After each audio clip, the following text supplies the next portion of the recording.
Hello friends, आप सभी का स्वागत है learn English friendly with Gaurav channel पर। और आज हम सीखेंगे कीप ऑन का यूज प्रेजेंट टेंस में। तो फ्रेंड्स, कीप ऑन वर्ब की फर्स्ट फॉर्म और आईएनजी। वर्ब की फर्स्ट फॉर्म के साथ आईएनजी, जैसे जाता रहता हूँ, आता रहता हूँ, खाता रहता हूँ, पीता रहता हूँ, सोता रहता हूँ, इस संदर्भ में सीखेंगे।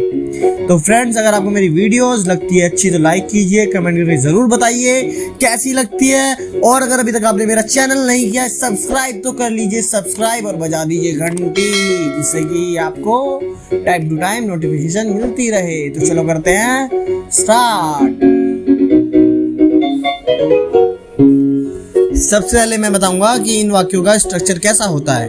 पहले हिंदी में, मैं जाता रहता हूँ, वह आती रहती है, हम खाते रहते हैं, सोते रहते हैं। तो फ्रेंड्स आएगा सोते रहते, खाता रहता, पीता रहता, धोता रहता, ये आएंगे फ्रेंड्स शब्द। और है, हो, हूँ आएगा हिंदी में। सहायक क्रिया मतलब यहाँ पे होगा है, हूँ, हो।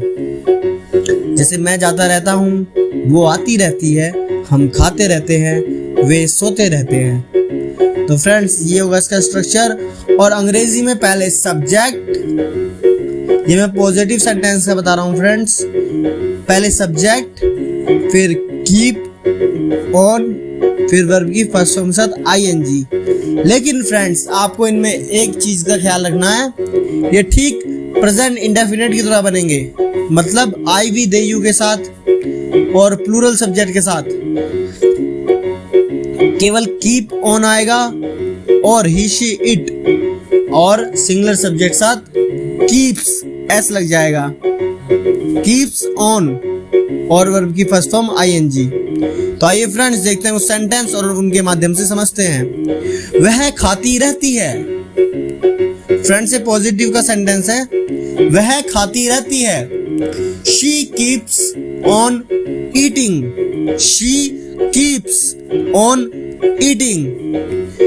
तुम यहाँ आते रहते हो, you keep on coming hair, you keep on coming hair. तो आइए फ्रेंड्स अब चलते हैं नेगेटिव सेंटेंस की तरफ। और नेगेटिव सेंटेंस में नहीं शब्द आता है, क्योंकि नहीं शब्द ही नेगेटिव की पहचान है। और ये वाक्य होंगे कि मैं वहां नहीं जाता रहता हूँ, वो यहाँ नहीं आती रहती है, इस तरह के वाक्य होंगे। और अंग्रेजी में पहले सब्जेक्ट, फिर जैसा इंडेफिनिट में लगता है डू या does, I we they you और प्लूरल के साथ डू, डू नॉट, और ही शी इट सिंगुलर के साथ डज नॉट, डज नॉट या डजंट या डोंट भी बोल सकते हैं। डू नॉट को डोंट बोल सकते हैं, डज नॉट को डजंट बोल सकते हैं। फिर कीप, फिर ऑन, फिर वर्ब की फर्स्ट फॉर्म के साथ आईएनजी। और फ्रेंड्स यहाँ चाहे ही हो या शी हो या आई वी दे यू हो, कीप ही रहेगा। तो फ्रेंड्स आइए देखते हैं सेंटेंस। वह यहाँ नहीं आती रहती है, she does not keep on coming here, she does not keep on coming here. आइए फ्रेंड्स दूसरा सेंटेंस देखते हैं। तुम वहाँ नहीं खाते रहते हो, you do not keep on eating there, you do not keep on eating there. आइए फ्रेंड्स अब देखते हैं फर्स्ट इंटरोगेटिव, जिनके स्टार्टिंग में क्या शब्द आता है। और अंग्रेजी में पहले जाएगी सहायक क्रिया। तो यहाँ सहायक क्रिया डू या डज, क्योंकि प्रेजेंट इंडेफिनिट में डू या डज ही सहायक क्रिया होती है। तो यहाँ भी डू या डज आएगा पहले, आई वी दे यू और प्लूरल सा डू, और ही शी इट सिंगुलर सा डज। फिर सब्जेक्ट, फिर कीप ऑन, और वर्ब की फर्स्ट फॉर्म के साथ आईएनजी। तो आइए फ्रेंड्स देखते हैं सेंटेंस फर्स्ट इंटरोगेटिव के। क्या तुम बाजार जाते रहते हो? Do you keep on going to the market? Do you keep on going to the market? आइए फ्रेंड्स दूसरा सेंटेंस देखते हैं। क्या वह नाचता रहता है? Does he keep on dancing?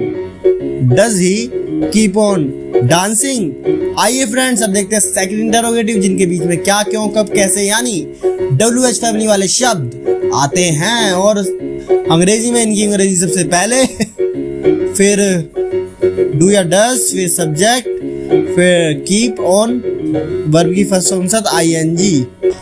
अब देखते हैं फ्रेंड्स सेकंड इंटरोगेटिव। वह यहाँ कब आता रहता है? When does he keep on coming here? When does he keep on coming here? आइए फ्रेंड्स देखते हैं दूसरा सेंटेंस। तुम वहाँ क्या करते रहते हो? What do you keep on doing there? What do you keep on doing there? तो फ्रेंड्स आज का लेक्चर होता है यहीं खत्म, लेकिन जाइएगा मत क्योंकि नीचे दिए हैं मैंने कुछ सेंटेंसेस जिनका आप अंग्रेजी में अनुवाद करके कमेंट बॉक्स में चिपका दीजिए। सेंटेंस है, वह खाना खाती रहती है, वह बाजार नहीं जाता रहता है, क्या तुम हमें पढ़ाते रहते हो, वह क्या पकाता रहता है।